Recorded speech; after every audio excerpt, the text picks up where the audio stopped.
നമസ്തേ sir. നമസ്തേ.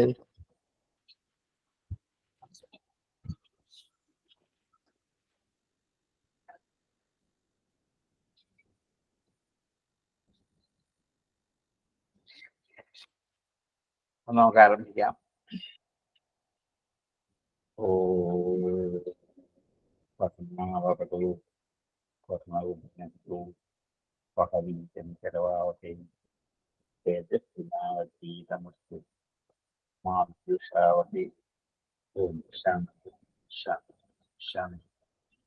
സമാധാനീയരായ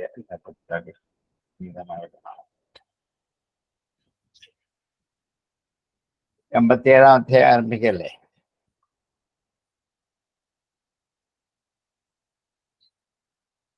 എൺപത്തി ആറ് തീർന്നല്ലേ? 86 തീർന്നായിരുന്നു. 86 തീർന്നു. 287 തുടങ്ങി. അന്നില്ലായിരുന്നോ? കഴിഞ്ഞില്ലായിരുന്നോ? ഇല്ലായിരുന്നായിരിക്കും. ശരി. അതിന്റെ ബാക്കി ആ ഒരു കഥ, രണ്ടുപേരുടെ കഥ വന്ന് തീർക്കാനുണ്ടല്ലോ. ഇന്ന് 87-ാം അധ്യായം അവിടെയാണ് വേദസ്തുതി അല്ലെങ്കിൽ ശ്രുതിഗീത ആരംഭിക്കുന്ന ഇവിടെയാണ്. പക്ഷെ 10 ശ്ലോകം കഴിഞ്ഞേ വരികയുള്ളൂ. അതുവരെ എൻ്റെ ഒരു ആമുഖം പറയുകയാണ്. പുസ്തകം എല്ലാവരും വാങ്ങിക്കാണും എന്ന് വിചാരിക്കുന്നു. അല്ലെങ്കിൽ അടുത്ത ക്ലാസ്സിലേക്ക് വാങ്ങി വെച്ചാൽ ക്ലാസ് കഴിയുമ്പോൾ നിങ്ങൾക്കൊന്ന് വായിച്ചു നോക്കിയാൽ കുറെ കൂടി മനസ്സിലാക്കാൻ എളുപ്പമാണ്. അതാണ് എൻ്റെ ഗുണം. അത്രേ ഉള്ളൂ. ഇന്നത്തെ നമ്മൾ അതിന്റെ വിഷയത്തിലേക്ക് വരില്ല. ശ്രുതിഗീത ആരംഭിക്കില്ല.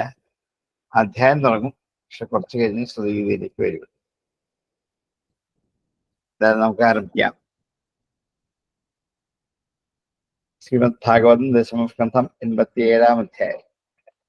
ഭാഗവതം ദശമസ്കന്ധം അധ്യായം 87.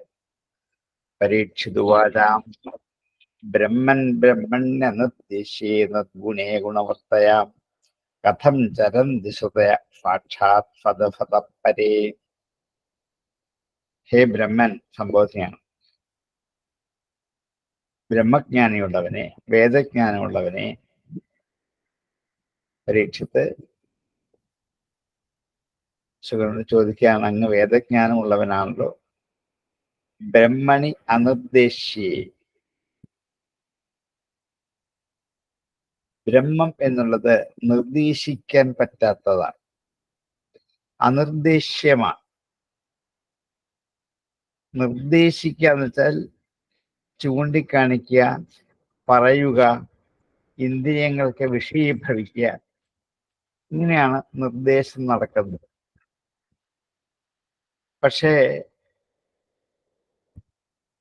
വേദത്തിൽ അനിർദ്ദേശ്യേ ബ്രഹ്മണി, ഇന്നതാണ് എന്ന് നിർദ്ദേശിക്കാൻ പറ്റാത്ത ബ്രഹ്മത്തിൽ, നിർഗുണേ ബ്രഹ്മണി, ഗുണവൃത്തികൾ ഒന്നുമില്ലാത്ത ബ്രഹ്മത്തിൽ, ബ്രഹ്മത്തിൽ ഒരു ഗുണവുമില്ല, ഗുണാതീതമാണ് ബ്രഹ്മം.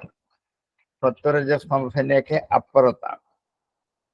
അവിടെ ഗുണവൃത്തയ, ഗുണവൃത്തികൾ,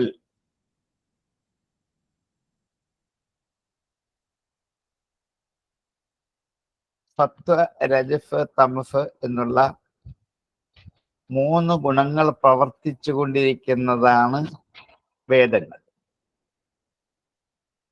ആ ഗുണവൃത്തികൾ കഥം ചരന്തി, എങ്ങനെ സഞ്ചരിക്കുന്നു, കഥം എങ്ങനെ, ചരന്തി സഞ്ചരിക്കുന്നു. ശ്രുതയ, ശ്രുതികൾ, സാക്ഷാത് ഫതഫതപരേ, ശ്രുതികൾ സാക്ഷാത്താണ്, സാക്ഷാത്തായിട്ട് എങ്ങനെ സഞ്ചരിക്കാൻ പറ്റും? സത്തിനും അസത്തിനും അപ്പുറമാണ് ബ്രഹ്മം. സത്തിനും അസത്തിനും അപ്പുറത്തായ ബ്രഹ്മവിഷയത്തിൽ, നിർഗുണമായ ബ്രഹ്മവിഷയത്തിൽ, നിർദ്ദേശിക്കാൻ പറ്റാത്ത ബ്രഹ്മവിഷയത്തിൽ വേദവാക്കുകൾ, ഗുണവൃത്തികൾ ഉള്ളതാണ്.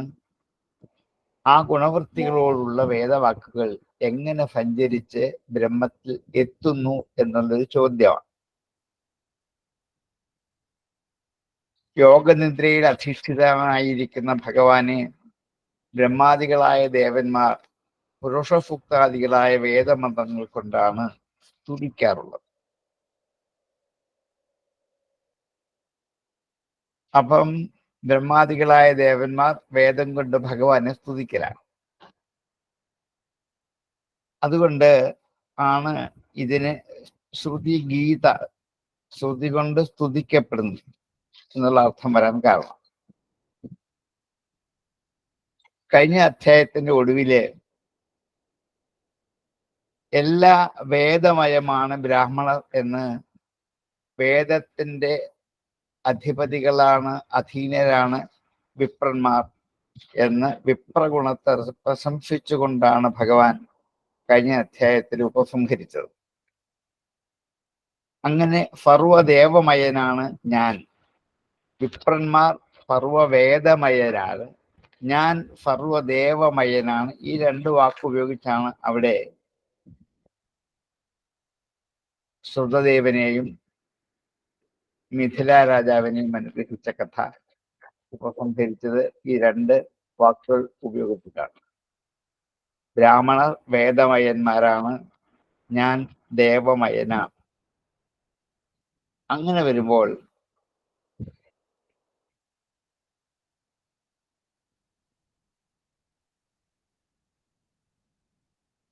വേദങ്ങൾ പ്രമാണമാണ്. പ്രമാണം എന്ന് വെച്ചാൽ അളവുകോൽ എന്നർത്ഥം. പ്രകർഷേണ മാനം ചെയ്യുന്നതാണ് പ്രമാണം. അളന്ന് തിട്ടപ്പെടുത്തുന്നതിന്റെ പേരാണ് പ്രമാണം എന്ന്. വേദങ്ങൾ വാക്കുകളാണ്, അത് അളന്ന് തിട്ടപ്പെടുത്താൻ പറ്റുന്ന വാക്കുകളാണ്. അതിന് വ്യവസ്ഥയുണ്ട്, അതിന് കണക്കുണ്ട്. അങ്ങനെ വാക്കുകൾ പോകാൻ പറ്റുള്ളൂ. അക്ഷരം, വർണ്ണം, പദം, വാക്യം എന്നൊക്കെ പറയുന്ന കണക്കുണ്ട്. അങ്ങനെ പിന്നെ വേദം പറയുന്ന വിഷയങ്ങളൊക്കെ അംഗീകരിക്കത്തക്കതാണ്. അതിൻ്റെ അപ്പുറത്ത് മറ്റൊന്നും ഇല്ലാത്ത കൊണ്ട് അത് പ്രമാണമാണ്. പക്ഷെ പ്രമാണമാകണമെങ്കിൽ അതിന് പ്രമേയം ഉണ്ടാവണം. അളവുകോലാണ് പ്രമാണം എന്ന് പറഞ്ഞെങ്കിൽ എന്തിനെ അളക്കാനുള്ള അളവുകോലാണ് എന്ന് പറയണ്ടേ?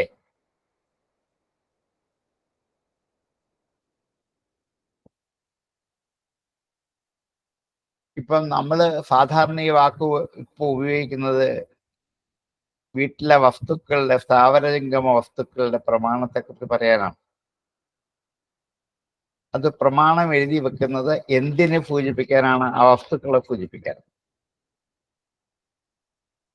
നാഴി എന്നുള്ള പ്രമാണമാണ്, അളവുകോലാണ്. അത് അരി എന്ന പ്രമേയത്തെ അളക്കാൻ വേണ്ടിയുള്ളതാണ്. നാഴിയാണ് പ്രമാണം, അല്ലെങ്കിൽ പറയാണ് പ്രമാണം. അത് വെച്ച് അളക്കാൻ പറ്റുള്ളൂ. പക്ഷെ അളക്കേണ്ട ഒരു വസ്തു ഉണ്ടാവണമല്ലോ. അളക്കേണ്ട വസ്തു എന്താണ്? അതിവിടെ അരിയാണ്. അതുകൊണ്ട് അരിയുടെ പ്രമേയമാണ്, നാഴി പ്രമാണമാണ്. ഈ രണ്ട് വാക്കുകളെ കുറിച്ചൊന്ന് മനസ്സിലാക്കിയിട്ട് പോയ എളുപ്പമുണ്ട്. അതിന് വേണ്ടിയാണ് ഇവിടെ പ്രമേയ പ്രമാണങ്ങൾ. അപ്പം ഈ വേദങ്ങൾ എല്ലാം അറിഞ്ഞിരിക്കുന്ന ബ്രാഹ്മണർ എന്നെക്കാൾ പൂജ്യരാണ്. അതുകൊണ്ടാണ് അവരെ പൂജിക്കേണ്ടതാണെന്ന് പറഞ്ഞത്. ഇപ്പൊ പാലോ എണ്ണയോ അരിയോ ഒക്കെ കുറെ കൊണ്ട് കൂട്ടിയിട്ടിട്ട് അത് നമുക്ക് ഉപയോഗിക്കണമെങ്കിൽ അളന്നെടുത്തല്ലേ ഉപയോഗിക്കാൻ പറ്റുള്ളൂ. നീര് കൈകൊണ്ട് എന്തെങ്കിലും തരത്തിൽ ഒരളവുകോല ആവശ്യമാണ്. അതുപോലെയാണ് അനിർദ്ദേശ്യമായ ബ്രഹ്മത്തെ, ആ പ്രമേയത്തെ അളന്ന് തിട്ടപ്പെടുത്തി കൃത്യമാക്കി നമ്മെ ബോധ്യപ്പെടുത്തി തരുന്നവരാണ് പ്രമാണങ്ങളായ വേദങ്ങൾ. അപ്പൊ വാസ്തവത്തിൽ പ്രമേയത്തെക്കാൾ പ്രാമാണ്യം ഈ ഇവിടെ പ്രമാണത്തിന് വരുമ്പോൾ എന്നേക്കാൾ പ്രധാനികൾ ബ്രാഹ്മണരാണ് എന്ന് സ്ഥാപിക്കാൻ വേണ്ടി പുറപ്പെട്ടതാണ് അവിടെ.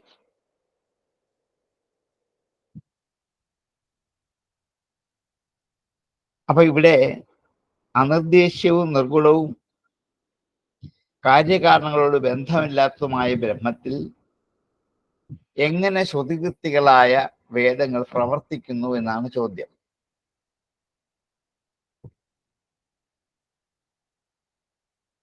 വേദങ്ങൾക്ക് ഗുണവൃത്തികളുണ്ട്.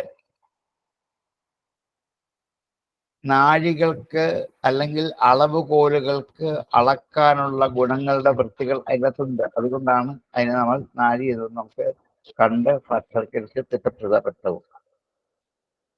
അങ്ങനെയുള്ള അളവുകോലുകൾ കൊണ്ട് അനിർദ്ദേശ്യമായ നിർഗുണമായ സത്തിനും അസത്തിനും പരമിരിക്കുന്ന അതുമായിട്ട് ബന്ധവുമില്ലാത്ത വേദത്തെ എങ്ങനെ നമുക്ക് ബോധ്യപ്പെടുത്തി തരാൻ പറ്റും? ഈ വേദവാക്കുകൾക്ക് എങ്ങനെ ബ്രഹ്മത്തെ നമ്മുടെ മുമ്പിൽ എത്തിക്കാൻ പറ്റും? കഥം ചരന്തി ശ്രുതയഃ, ഇതാണ് ചോദ്യം. ശ്രുതികൾ എങ്ങനെ അവിടെ സഞ്ചരിക്കുന്നു? കാരണം അനിർദ്ദേശ്യേ നിർഗുണേ ഫദഫദ പരേ ബ്രഹ്മൻ, അനിർദ്ദേശ്യവും നിർഗുണവും സത്യനും അസത്യനും പരമായിരിക്കുന്ന ബ്രഹ്മത്തിൽ ഗുണവൃത്തികളായ ശ്രുതികൾ എങ്ങനെ സഞ്ചരിക്കുന്നു? ന്യായമായും ബൗദ്ധികമായ വ്യാപാരത്തിൽ ചിന്തിക്കേണ്ട ഒരു ചോദ്യമാണ് ചോദിച്ചത്. വേദങ്ങൾക്ക് എന്താണ് അവിടെ പ്രാമാണ്യത? സ്തുതിക്കാനുള്ള യോഗ്യത എന്താണ്? ഇതെങ്ങനെ സ്തുതികളാകും? അതിനെ ആശ്രയിച്ചാൽ ലക്ഷ്യത്തിൽ എത്താൻ പറ്റും എന്നിങ്ങനെ കുറെ സംശയങ്ങൾക്ക് മറുപടി വരാൻ പോവാണ്. ബ്രഹ്മണ്യനിർദ്ദേശേ നിർഗുണേ ഗുണവൃത്തയാം കഥം ചരന്തി ശ്രുതയ ഫദപരേ. ബ്രഹ്മണ്യനിർദ്ദേശേ നിർഗുണേ ഗുണവൃത്തയാം കഥം ചരന്തി ശ്രുതയ ഫദപരേ. ഇവിടെ വാക്കുകളെ, വേദവാക്കുകളെ കുറിച്ചൊന്ന് ഒരു പരാമർശത്തോടു കൂടി പോയില്ലെങ്കിൽ ഇനി അങ്ങോട്ടുള്ള വഴികൾ ദുർഘടമായിട്ട് നമുക്ക് തീരും. അതുകൊണ്ട് അതും കൂടി നമുക്ക്, കാരണം യഥോ വാചോ നിവർത്തന്തേ അപ്രാപ്യ മനഃഫഹ എന്ന് നമ്മൾ ഉപനിഷത്തുകളൊക്കെ പഠിച്ചിട്ടുണ്ട്. മനസ്സോടുകൂടി എത്തിപ്പെടാൻ പറ്റാതെ വാക്കു പിന്തിരിയുന്നതാണ് ബ്രഹ്മം എന്ന് പറഞ്ഞു.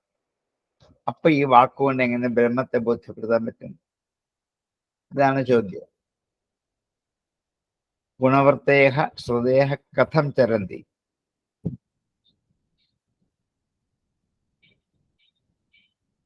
ഈ ചോദ്യത്തിന് പ്രസക്തി അതാണ്. ഇതിന്റെ ഉത്തരമാണ് ഈ അധ്യായത്തിൽ ബാക്കി പറയുന്നത്. അത് ശരിക്കും അറിയണമെങ്കിൽ വാക്കുകളുടെ വ്യാപാരത്തെ കുറിച്ച് ശരിക്കറിയണം. എങ്ങനെ വാക്കുകൾ അർത്ഥബോധം തരുന്നു എന്ന് ഒന്ന് ചിന്തിച്ചിട്ട് വേണം പോകാൻ. ശബ്ദത്തെ അറിയാൻ, അർത്ഥമറിയാൻ 3 വൃത്തികളുണ്ട്: മുഖ്യ, ലക്ഷണ, ഗൗണീയ. ഒരുപക്ഷെ നമ്മുടെ കഴിഞ്ഞ ഗുരുവന്ദനം പരിപാടിയില് തൃപ്പൂണിത്തുറയിൽ വന്ന് നമ്മൾ ആദരിച്ച വത്സല ടീച്ചർ ക്ലാസ് എടുത്തത് ഈ 3 വിഷയങ്ങളാണ്. നിങ്ങൾ നോട്ട് ചെയ്തിട്ടുണ്ടാവും, ഇല്ലെങ്കിൽ കേട്ടിട്ടുണ്ടാവും. അതെന്നെയാണ് പറയാൻ പോവാ. ശബ്ദത്തിന് 3 പ്രവൃത്തികളുണ്ട്. അഭിധ, ലക്ഷണ, വ്യഞ്ജന 3 വ്യാപാരങ്ങളുണ്ട്. അതുകൂടാതെ 3 പ്രവൃത്തികളുണ്ട്. ശബ്ദത്തിന് 3 വൃത്തികളുണ്ട്. ഒന്ന് മുഖ്യവൃത്തി, പിന്നൊന്ന് ഗൗണീവൃത്തി, പിന്നൊന്ന് ലക്ഷണാവൃത്തി. 3 തരം. അതിലെ മുഖ്യവൃത്തിയെ 2ആയിട്ട് വേർതിരിക്കാം. രൂഢി എന്നും യോഗം എന്നും 2 സ്വരൂപമുണ്ട് മുഖ്യാർത്ഥത്തിൽ. മുഖ്യമായി അർത്ഥം തരുന്ന വാക്കുകൾക്ക് അർത്ഥബോധം തരാൻ രണ്ട് വൃത്തികളുണ്ട്: രൂഢി, യോഗം എന്ന് 2. രൂഢി എന്നുള്ളത് അതിന്റെ സ്വരൂപം കൊണ്ട് തന്നെ കിട്ടും. അതിന്റെ ഗുണം കൊണ്ടോ സ്വരൂപം കൊണ്ടോ ആ വസ്തുവിനെ നിർദ്ദേശിക്കാൻ പറ്റും എന്നുള്ളതാണ് സത്യം. ആ ജംഗ്ഷൻ. ആ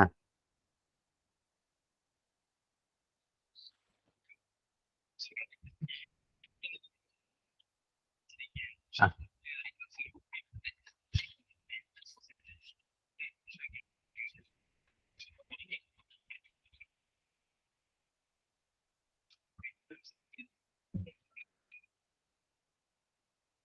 ഓ ഓ ഓ അപ്പൊ രാവിലെ അല്ലേ കുഴപ്പമില്ല. അന്ന് ഏഴംകുളത്തെ അപ്പന്റെ അനുസ്മരണമാണ് കൊല്ലത്ത്. ഉച്ച 3 മണിക്ക് കൊല്ലത്ത്. നമുക്ക് രാവിലെ ഇത് 8:30 നമുക്ക് കഴിയുമല്ലോ. കഴിഞ്ഞിട്ട് വെക്കാം. കഴിഞ്ഞിട്ട് വെക്കാം. ഓ ആയിക്കോട്ടെ. അത് സാരമില്ല. ഞാൻ മണ്ടേ പറഞ്ഞിട്ടുണ്ടല്ലോ, ആവശ്യം വന്നാൽ കുഴപ്പമില്ല. ഓ ആയിക്കോട്ടെ. ഉം. അപ്പൊ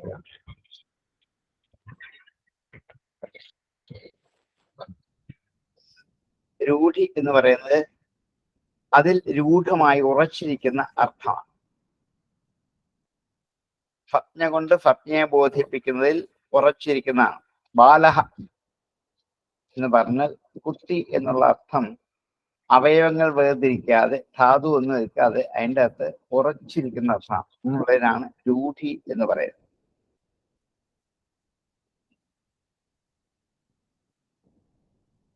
അങ്ങനെ ഒത്തിരി ശബ്ദങ്ങളുണ്ട്. ഇപ്പൊ ടിർത്ഥ എന്നൊരു സംസ്കൃത വാക്കുണ്ട്, മൺകട്ട എന്നതിൻ്റെ അർത്ഥം. ടിർത്ഥ, ആ മൺകട്ട എന്നുള്ള അർത്ഥം അതിൻ്റെ അകത്ത് ഉറച്ചിരിക്കുന്നതാണ്. മധു എന്നുള്ള വാക്കിന് തേൻ എന്നുള്ള അർത്ഥം എൻ്റെ അകത്ത് രൂഢിയാണ്. ഈ രൂഢിക്കാണ് ഈശ്വര ഇച്ഛാരൂപമായ സങ്കേതം ഇതിൻ്റെ അകത്ത് ടീച്ചർ പറഞ്ഞത്. അതുകൊണ്ടാണ് നമ്മൾ അങ്ങനെയുള്ള അർത്ഥം, അതിൻ്റെ അകത്ത് അർത്ഥം ബോധിപ്പിക്കാൻ എങ്ങനെ അറിയും എന്നാണെങ്കിൽ അതിൻ്റെ അകത്ത് ഒരു നിശ്ചിതമായ കൽപ്പനയാണ്. ഇനി അർത്ഥം വേണം. ആര് കൽപ്പിച്ചു? ഈശ്വരന്റെ ഒരു ഇച്ഛ. ആ ഇച്ഛ കൊണ്ടാണ് ഇങ്ങനെയുള്ള അർത്ഥത്തെ നമ്മൾ സ്വയമേവ മറ്റൊരു ഉപാധികളും സ്വീകരിക്കാതെ അർത്ഥത്തെ സ്വീകരിക്കുന്നത് രൂഢി എന്ന് പറയും. ഇപ്പൊ കർണം എന്നുള്ള ശബ്ദം കേട്ടപ്പോ തന്നെ നമുക്ക് അർത്ഥം മനസ്സിലായി, നമ്മുടെ ചെവി എന്ന ഒരു ഇന്ദ്രിയമാണ് എന്ന്. ഈ കർണത്തിനും ചെവിക്കും തമ്മിലുള്ള ഒരു ശബ്ദാർത്ഥ സംബന്ധം ഈശ്വരകൽപ്പിതമാണ്. കണ്ണ് അങ്ങനെ തന്നെയാണ്. ഇങ്ങനെ പല വാക്കുകളും രൂഢിയായിട്ട് നമ്മൾ ഇന്ന് ഉപയോഗിക്കുന്നുണ്ട്. അതിനർത്ഥം തരാൻ അതിൻ്റെ അകത്തുള്ള ഈശ്വരേച്ഛാരൂപമായ ഒരു സങ്കേതമാണ്. ഇനി രണ്ടാമത് ഒരു യോഗം എന്നുള്ളതാണ്. രൂഢി എന്നുള്ളതിന് അർത്ഥത്തെ ബോധിപ്പിക്കാൻ കഴിയുന്ന പോലെ തന്നെ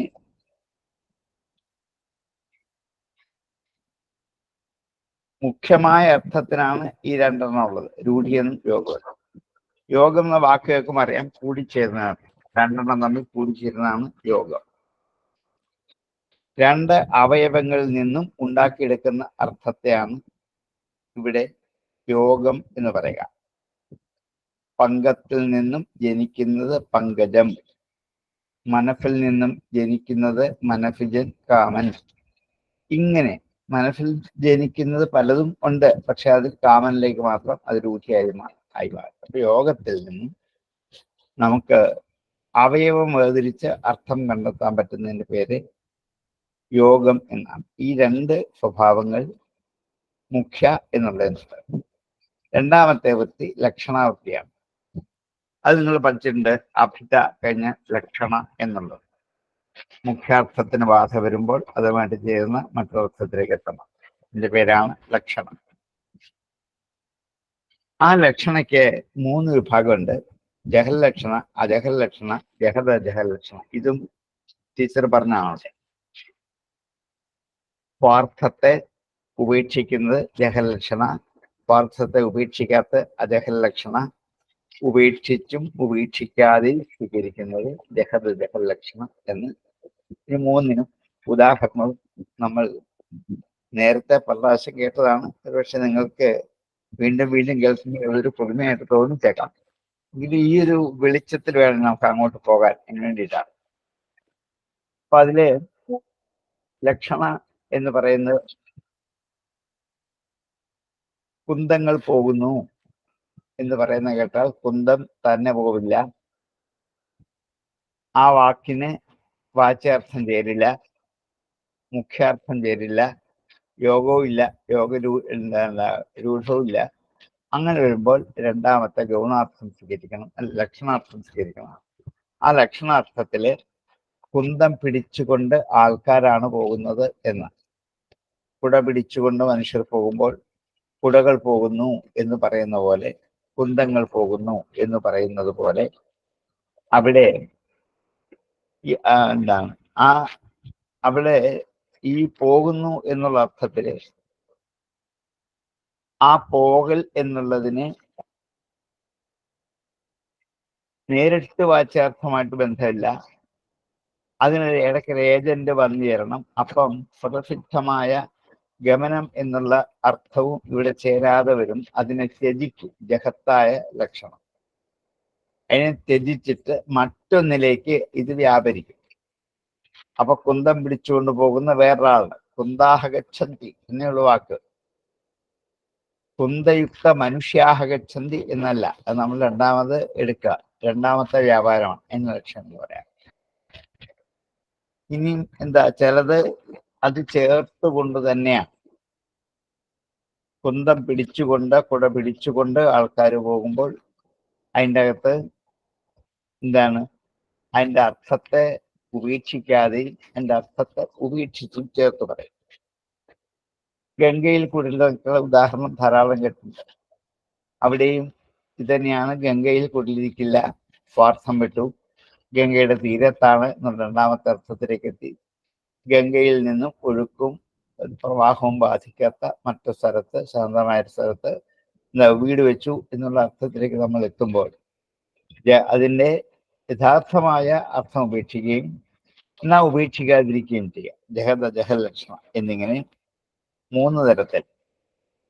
പിന്നെ ആ ദേവദത്തൻ തന്നെയാണ് ഈ ദേവദത്തൻ എന്ന് പറയുമ്പോൾ, ഞാൻ നേരിട്ട് കണ്ട് എനിക്ക് പരിചയമുള്ള ഒരു ദേവദത്തൻ, അയാൾ തന്നെയാണ് ഇയാൾ എന്ന് പറയുമ്പോൾ, ഈ കണ്ട ദേവദത്തനിലെ ആ ദേവദത്തൻ ആണോ എന്നുള്ള സംശയത്തെ ആരോപിച്ചു. അതല്ല എന്ന് സ്ഥിരീകരിച്ചു. പക്ഷെ ഇവിടെ നിൽക്കുന്ന ദേവദത്തൻ തന്നെയാണെന്ന് പറയുന്നു. അപ്പൊ ഒന്ന് ഉപേക്ഷിച്ചു, ഒന്ന് ഉപേക്ഷിക്കാതെ. നേരത്തെ പരിചയമുള്ള ദേവദത്തനെ ഉപേക്ഷിച്ചു, ഇപ്പോൾ ഉള്ള ദേവദത്തനെ. അപ്പൊ ആ ദേവദത്തൻ തന്നെയാണ് ഈ ദേവദത്തൻ, ആ പശു തന്നെയാണ് ഈ പശു എന്നൊക്കെ പറയുന്നിടത്തും ജഹത്, അജഹൽ, ലക്ഷണ എന്നിങ്ങനെ മൂന്ന് തരത്തിലും എന്താണ് ശബ്ദത്തെ ബോധിപ്പിക്കാൻ കഴിയും. പിന്നീടുള്ളത് എന്താണ്, മുഖ്യ, ലക്ഷണ, ഗൗണി എന്ന്. ഗൗണി എന്നുള്ളതിന് ഗുണങ്ങളോട് ചേർന്നിരിക്കുന്നത് എന്നുള്ള അർത്ഥത്തിലാണ്. ഗുണവസ്തുക്കൾ. ഇവനൊരു സിംഹമാണ് എന്ന് പറഞ്ഞാൽ ഇവൻ സിംഹമല്ല, സിംഹത്തെ പോലെ പരാക്രമശാലിയാണ് എന്ന് അർത്ഥത്തെ നമ്മൾ അധ്യാരോഹം ചെയ്തിരിക്കുന്നു. മുഖ്യമായ അർത്ഥം വിട്ടു. പക്ഷേ സിംഹത്തിന്റെ ശൗര്യാദി ഗുണങ്ങൾ ഇവനിലുണ്ട്. ഇവന് പശുവാണ്. നമ്മൾ നാട്ടിൽ പുറത്ത് സ്ഥിരമായിട്ട് പറയുന്നതാണ്. ഇവന് പശുവാണെന്ന് കരുതിയാൽ ഇവനെ പിടിച്ചു കെട്ടി പാല് കറന്നെടുക്കാൻ പറ്റുമോ? പറ്റില്ല. പിന്നെന്താണ്, ആ പശുവിന്റെ മറ്റാരെയും ഉപദ്രവിക്കാൻ പോവാത്ത സാധുവായ സ്വഭാവത്തിന്റെ ഭാവത്തെ മാത്രം കാണിച്ചുകൊണ്ട് ഒരു പാവമാണെന്ന് കാണിക്കാൻ പറഞ്ഞത്. അപ്പൊ ഇങ്ങനെ നിത്യജീവിതത്തിൽ ശബ്ദങ്ങൾക്ക്, വേദങ്ങൾക്ക് ഈ അർത്ഥങ്ങൾ വേദവാക്യത്തിൽ നിന്നും അധ്യാഹരിച്ചെടുത്തെങ്കിൽ മാത്രമേ വേദസ്തുതിയുടെ താല്പര്യം മനസ്സിലാക്കൂ. അത് പറയാൻ വേണ്ടിയാണ്. ചിലടത്ത് മുഖ്യ വ്യാപാരം സ്വീകരിക്കണം, ചിലടത്ത് ലക്ഷണം സ്വീകരിക്കണം, ചിലടത്ത് ഗൗണി സ്വീകരിക്കണം. മുഖ്യം സ്വീകരിക്കുന്നിടത്ത് യോഗവും രൂഢവും വേണം. ലക്ഷണം സ്വീകരിക്കുന്നത് ജഹത്ത്, അജഹത്, ജഹത്, ജഗത് മൂന്നും വേണം. ഇനിയും എന്താണ് ഗൗണവൃത്തിയില് എന്താണ് ആ ദേവദത്തനെ പോലെ ഈ ദേവദത്തൻ എന്നൊക്കെ പറയുന്നത് സാദൃശ്യകഥനം കൊണ്ട് അപ്രധാനമായ അർത്ഥത്തിനും പ്രാധാന്യം വന്നു ചേരും എന്ന് ധരിച്ചിട്ട് വേണം ശ്രുതിവാക്യങ്ങളിലേക്ക് പ്രവേശിക്കാൻ. ഇങ്ങനെ ആയാൽ ബ്രഹ്മം ഒരു പദാർത്ഥമല്ല, വാക്യം ഒരു പദാർത്ഥത്തെക്കുറിച്ച് മാത്രമേ ബോധിപ്പിക്കാൻ പറ്റൂ. ഒരു വാക്കിന്റെ അർത്ഥത്തെ ബോധിപ്പിച്ച് ചിന്തിരിയാനല്ലേ പറ്റുള്ളൂ വാക്കിന്. വാസ്തവത്തിൽ ബ്രഹ്മം ഒരു പദാർത്ഥം അല്ലല്ലോ, പദാർത്ഥത്തിന്റെ ഒരു ഗുണവും ഇല്ല അതിന്. അതുകൊണ്ട് പ്രമാണഭൂതമായ വേദം പ്രമേയഭൂതമായ എന്നെ ബോധ്യപ്പെടുത്തി തരുന്നുവെന്നും വേദങ്ങൾ പ്രമേയത്തെ ധരിപ്പിക്കുന്ന ഒരു സമ്പ്രദായം ഭക്തന്മാർക്ക് ഭഗവാൻ ഉപദേശിച്ചുവെന്നും മാത്രം മനസ്സിലാക്കി തീർത്താൽ ഈ സംശയങ്ങളൊക്കെ തീർത്ത് പരീക്ഷത്തിന്റെ ചോദ്യങ്ങൾ സാങ്കത്യമാണ് എന്ന് മനസ്സിലാക്കുന്നത്. ഇവിടെയാണ് പ്രസക്തി. ഇത്ര മാത്രമേ ഉള്ളൂ വിഷയം. 3 കാര്യം ഓർമ്മിച്ചാൽ മതി. എന്താണ് വേദങ്ങൾ പ്രമാണങ്ങളാണ്. ഈ പ്രമാണം കൊണ്ട് എങ്ങനെ ഒരിക്കലും അളന്ന് തിട്ടപ്പെടുത്താനാവാത്ത പ്രമേയത്തെ ബോധ്യപ്പെടുത്താൻ പറ്റും. വേദങ്ങൾക്ക് അവിടെയെങ്കിലും എത്താൻ പോലും പറ്റില്ലല്ലോ. തന്നെയല്ല, വേദസ്തുതികളിലെ വേദവാക്കുകൾ അർത്ഥത്തെ ബോധിപ്പിക്കുന്നതാണ്. ബ്രഹ്മം അങ്ങനെ ഒരു അർത്ഥത്തെ അതുകൊണ്ടാണ് ഏതോ വാചോ നിവർത്തന്റെ അപ്രാപ്യ മനസ്സാധാരണ. അർത്ഥത്തെ ബോധ്യപ്പെടുത്താനുള്ള കഴിവേ ഉള്ളൂ ഒരു വാക്യത്തിന്, ഒരു പദത്തിന്. പക്ഷെ ബ്രഹ്മം ഒരു അർത്ഥമല്ല, ഒരു പദാർത്ഥമല്ല.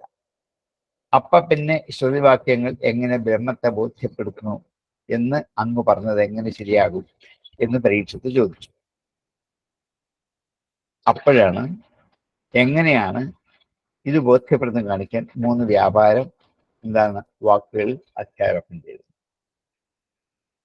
പല വാക്കുകളും ഒരു പദാർത്ഥത്തെ സൂചിപ്പിക്കുക മാത്രമല്ല ചെയ്യുക, ആ പദാർത്ഥം വിട്ട് മറ്റു പല സ്ഥലത്തേക്കും അർത്ഥത്തെ വ്യാപരിച്ചു പോകും. ലക്ഷ്യം വിട്ട് മറ്റു പല സ്ഥലത്തേക്കും അർത്ഥത്തെ വ്യാപരിപ്പിച്ചു കൊണ്ടുപോകാൻ വാക്കുകൾക്ക് കഴിവുണ്ടെന്ന് പറയാൻ വേണ്ടിയാണ്. അതുകൊണ്ടാണ് അഭിധ, ലക്ഷണ, വ്യഞ്ജന എന്നൊക്കെ പറഞ്ഞത്. അപ്പൊ ചില വാക്കിന്റെ അർത്ഥം ലക്ഷണം കൊണ്ടും വ്യഞ്ജനം കൊണ്ടും എടുക്കണം, നേരിട്ട് പറഞ്ഞിട്ടില്ല. അങ്ങനെ ഇല്ല എൻ്റെ അകത്ത്. കാരണം അത് പദാർത്ഥമല്ല. പദാർത്ഥമല്ല പിന്നെ എങ്ങനെ മനസ്സിലാക്കാൻ പറ്റും? അപ്പൊ ലക്ഷണ വ്യാപാരം കൊണ്ട് മനസ്സിലാക്കണം.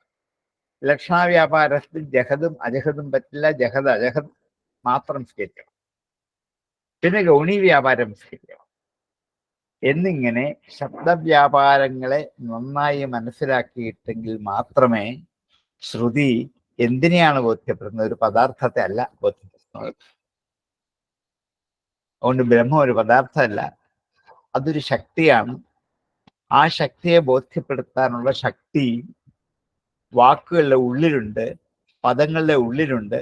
അത് മനസ്സിലാക്കിയിട്ട് വേണം വേദസ്തുതിയിലേക്ക് പ്രവേശിക്കാൻ. ഈ ഒരു ആമുഖം അതിനെ തന്നെങ്കിൽ മാത്രമേ മനസ്സിലാക്കാൻ പറ്റില്ല. അതുകൊണ്ട് ഇതിൻ്റെ അകത്ത് സ്തുതിയിൽ കൊടുത്തിരിക്കുന്ന വാക്കിന്റെ അർത്ഥം ഒന്നും ആയിരിക്കില്ല നമ്മൾ ചിന്തിക്കാൻ പോവുക. ആ വാക്കിന്റെ അർത്ഥമൊക്കെ അഭിധിയായ ആദ്യത്തെ അർത്ഥമൊക്കെ വിട്ടുകളയും. എന്നിട്ട് അപ്പുറത്തുള്ള ലാക്ഷണികമായ അർത്ഥത്തെയോ അതിൻ്റെ അപ്പുറത്തുള്ള ഗൗണാർത്ഥത്തെയോ ഊറ്റിയെടുത്തതിന് ശേഷം മാത്രമേ വേദം ബ്രഹ്മത്തെ സ്തുതി എന്ന് പറയാൻ പറ്റുള്ളൂ എന്ന് ഒരു വിശകലനം അതിന് കൊടുത്തു എന്ന് മാത്രമേ ഉള്ളൂ. ഇത്തിരി ഗഹനമാണ്, ഇത്തിരി രൂഢമാണ്. എങ്കിലും ഞാൻ എൻ്റെ കടമയ്ക്ക് വേണ്ടി ഇത് പറഞ്ഞു പോയി എന്ന് മാത്രമേ ഉള്ളൂ. അത് എത്ര പേരത് മുഴുവൻ മനസ്സിലാക്കിയിട്ടുണ്ടെന്ന് അറിയില്ല. സ്തുതി വരുമ്പോൾ ഇടയ്ക്കിടയ്ക്ക് ഞാൻ ചിലപ്പോൾ ചില സൂചനകൾ പറയുമ്പോൾ എന്താണെന്ന് നിങ്ങൾക്കൊന്ന് മനസ്സിലാക്കാൻ വേണ്ടി മാത്രം ഞാൻ ഒരു ആമുഖ ഉപന്യാസം ചെയ്തു എന്ന് മാത്രമേ ഉള്ളൂ. അപ്പം ഏറെക്കുറെയൊക്കെ നിങ്ങൾക്ക് അത് ഈ 3 വിഷയങ്ങൾ മനസ്സിലായി കാണും എന്ന് വിചാരിക്കുകയാണ്. അപ്പൊ നമുക്ക് അടുത്ത ശ്ലോകത്തിൽ മനസ്സിലായി സാറേ, മനസ്സിലായി. ഇവിടെ വാച്യാർത്ഥവും ധ്വനിയും വ്യംഗ്യാർത്ഥവും തമ്മിലുള്ള കണക്ഷൻ ഉണ്ട്. അതെ, വാക്യാർത്ഥം അല്ല സ്വീകരിക്കേണ്ടത്. വാക്യാർത്ഥം ആ വാക്കിന്റെ അർത്ഥത്തെ കാണിച്ച് പിന്തിരിഞ്ഞു പോരും. അപ്പൊ ഒരർത്ഥത്തെ ഇഗ്നോട്ട് ചെയ്യാണ്. ഇപ്പൊ മധു എന്ന് വെച്ചാൽ തേനെ കാണിച്ച് പിന്തിരിഞ്ഞങ്ങ് പോകും, അത്രേ ഉള്ളൂ. അങ്ങനെ ഒരു അർത്ഥം ഇതിൻ്റെ അകത്ത് വരില്ല. അതാണ് ശ്രുതി, ആ, അതാണ് വേദത്തിന്റെ അതെ പ്രത്യേകത.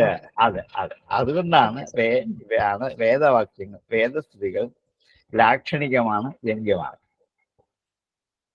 അങ്ങോട്ട് പോയെങ്കിൽ മാത്രമേ നമുക്കത് വ്യക്തമാണെന്ന് മനസ്സിലാക്കാൻ പറ്റും. കാരണം ഒരു പദാർത്ഥത്തെ ബോധിപ്പിച്ച് പിന്തിരിയതല്ല എൻ്റെ ലക്ഷ്യം.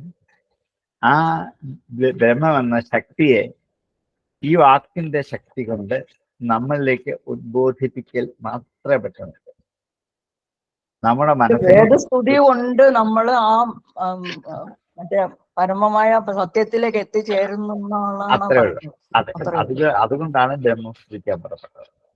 Okay sir, thank you. മനസ്സിലാവുന്നുണ്ട്, സാറ് പറയുന്നതല്ല മനസ്സിലുണ്ട്, പിന്നെ ഓർമ്മ വെക്കുന്നില്ലെന്ന്.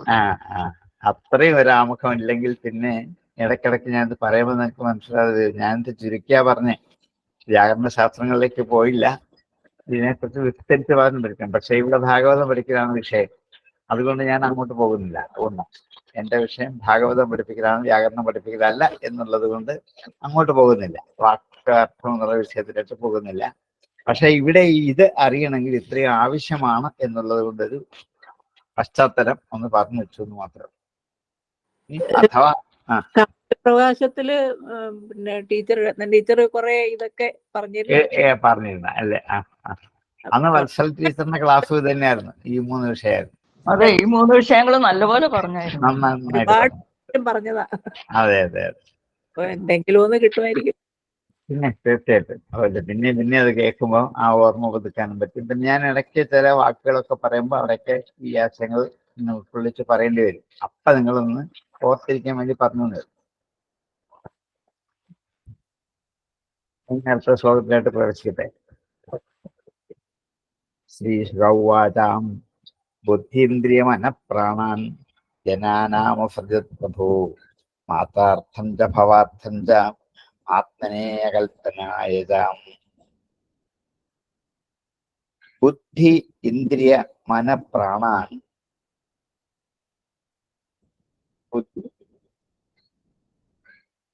ബുദ്ധി, ഇന്ദ്രിയം, മനസ്സ്, പ്രാണൻ ഇവകളെ ജനാനാം ജീവന്മാർക്ക്, ജനങ്ങൾക്ക് അസൃജത് സൃഷ്ടിച്ചു പ്രഭുവായ ഈശ്വരൻ ജനങ്ങൾക്ക് വേണ്ടി തന്നിൽ ലയിച്ചിരുന്ന ധർമ്മരൂപകമായിരിക്കുന്ന കർമ്മങ്ങൾ ചെയ്യാൻ വേണ്ടി പുണ്യകർമ്മങ്ങളുടെ ഫലമായ സ്വർഗാദി ലോകങ്ങളെ പ്രാപിച്ച് അവിടെയുള്ള സുഖം അനുഭവിക്കാനും ജനനമരണത്തിൽ നിന്നും നിവർത്തിക്കാനും വേണ്ടി ബുദ്ധി, ഇന്ദ്രിയങ്ങൾ, മനസ്സ്, പ്രാണൻ എന്ന ഉപാധികളെ സൃഷ്ടിച്ചു ഈശ്വരൻ. ഇതെന്തിനാണ് ഈശ്വരൻ ഇത് സൃഷ്ടിച്ചിട്ട് ആവശ്യം? ഒരു കാര്യമില്ല. പിന്നെ എന്തിനാണെന്ന് ചോദിച്ചാൽ, മനുഷ്യർ ഭൂമിയിൽ ജനിക്കുന്നു എന്നുള്ള ഉറപ്പാണ്.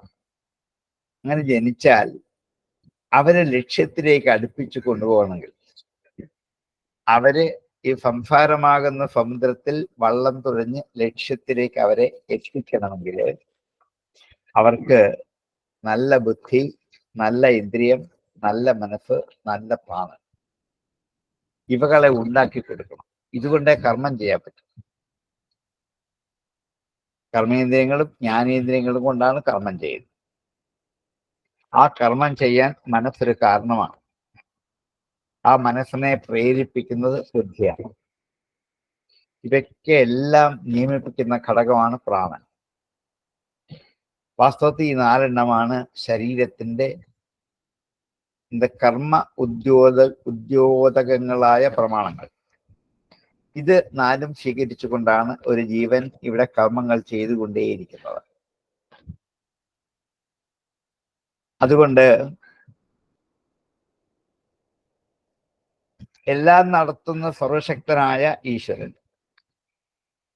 എല്ലാറ്റിനെയും തന്നിലേക്ക് അടക്കി നിർത്തുന്നവനായ സർവനിയന്താവായ, എല്ലാവർക്കും കർമ്മഫലങ്ങൾ കൊടുക്കുന്നതുമായ, എല്ലാവരാലും ഉപാസിക്കുന്ന എല്ലാ മംഗളനിധിയായിരിക്കുന്ന സച്ചിദാനന്ദ സ്വരൂപനായിരിക്കുന്ന ഭഗവാനെയാണ് ശ്രുതികൾ ബോധ്യപ്പെടുത്തുന്നത് പറയാൻ പോവാണ്.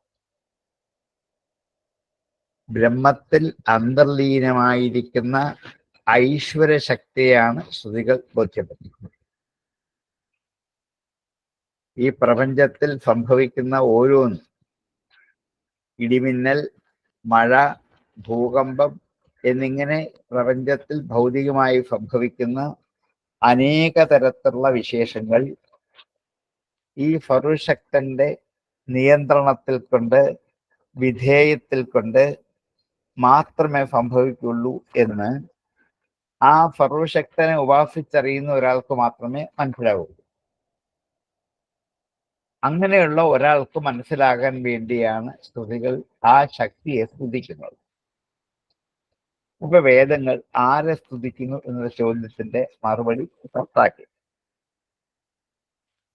ഇവകളെയൊക്കെ സൃഷ്ടിച്ചിട്ട് മാത്രാർത്ഥം ച ഭവാർത്ഥം ച ആത്മനെ അകൽപ്പനായത. മാത്രാർത്ഥം ച, മാത്രകൾ വെച്ച വിഷയങ്ങൾ എന്നാണ്. അത് ഗീതയിലെ ഒരു ശ്ലോകത്തിൽ പറയും, മാത്രാ പരിശാസ്തു കൗന്ദേയ ശീതോഷ്ണ സുഖദുഃഖദാഹ. ശീതോഷ്ണ സുഖദുഃഖതങ്ങൾ മാത്രാസ്പർശികളാണ്, വിഷയത്തെ മാത്രം സ്പർശിക്കുന്നതാണ്.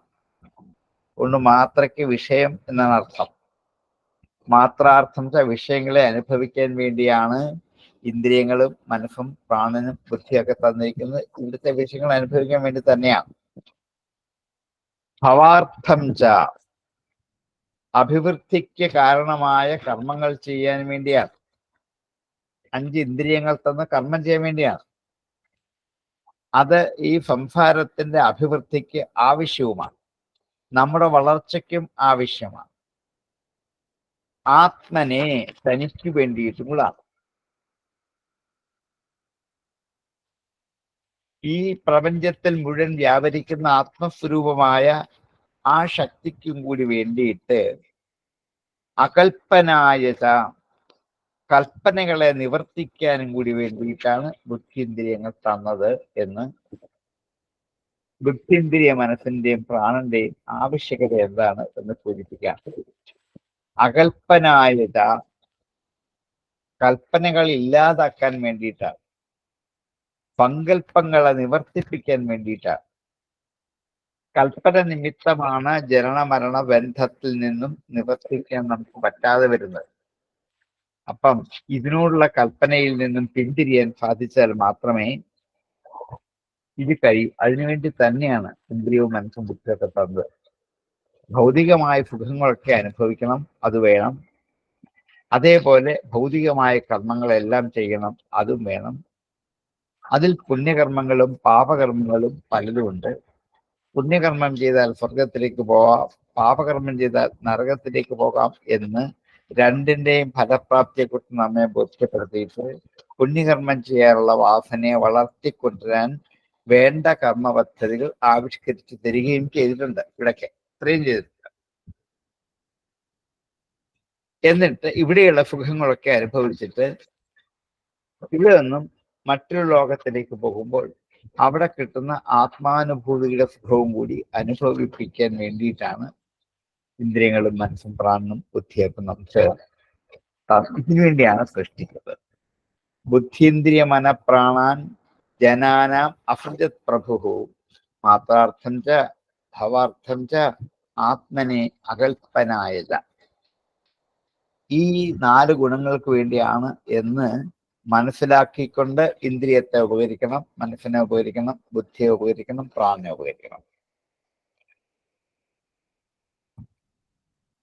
അതുകൊണ്ട്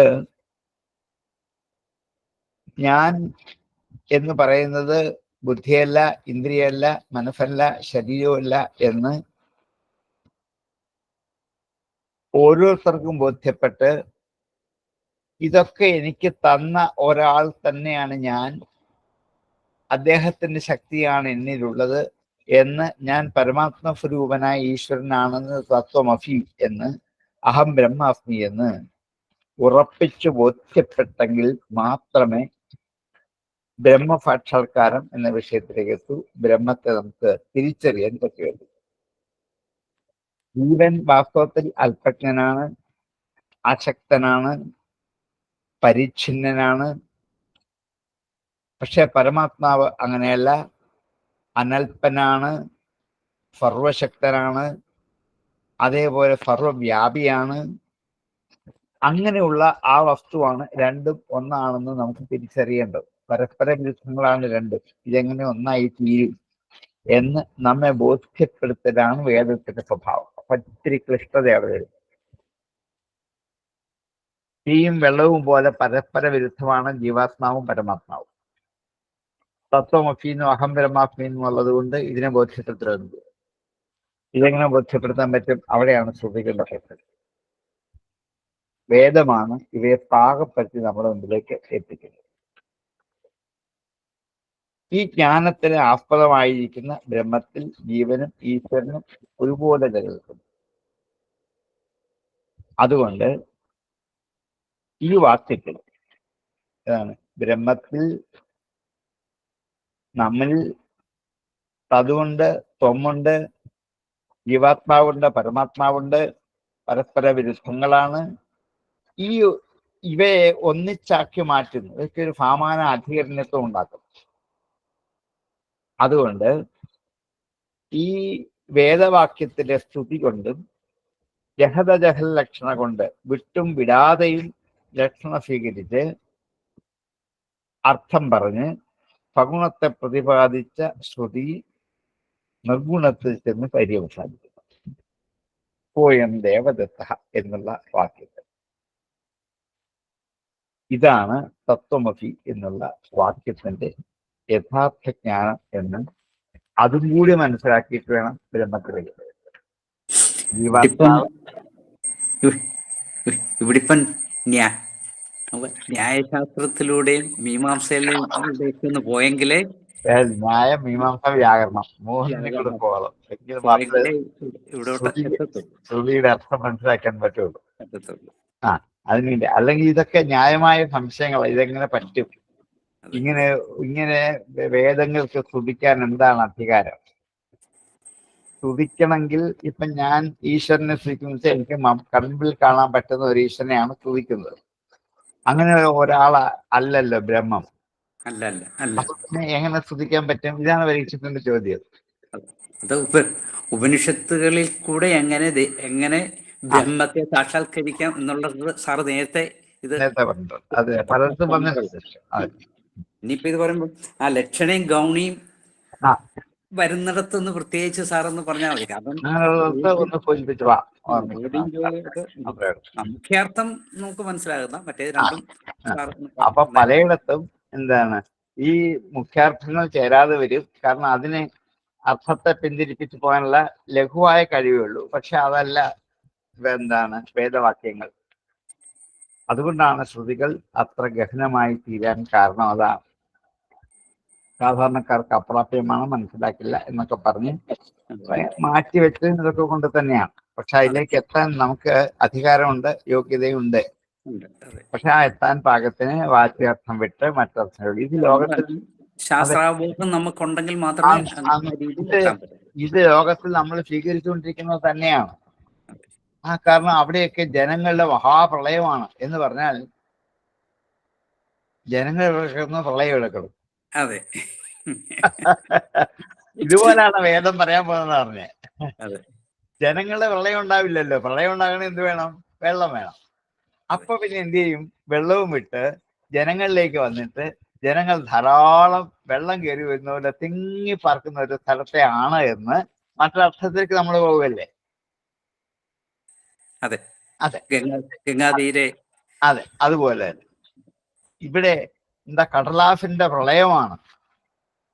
കടലാസൊക്കെ ഒന്നും കൂട്ടിയിട്ടേന്ന് കണ്ടിട്ട് നമ്മൾ പറയും കടലാസും പ്രളയവുമായിട്ട് ഒരു ബന്ധമില്ല.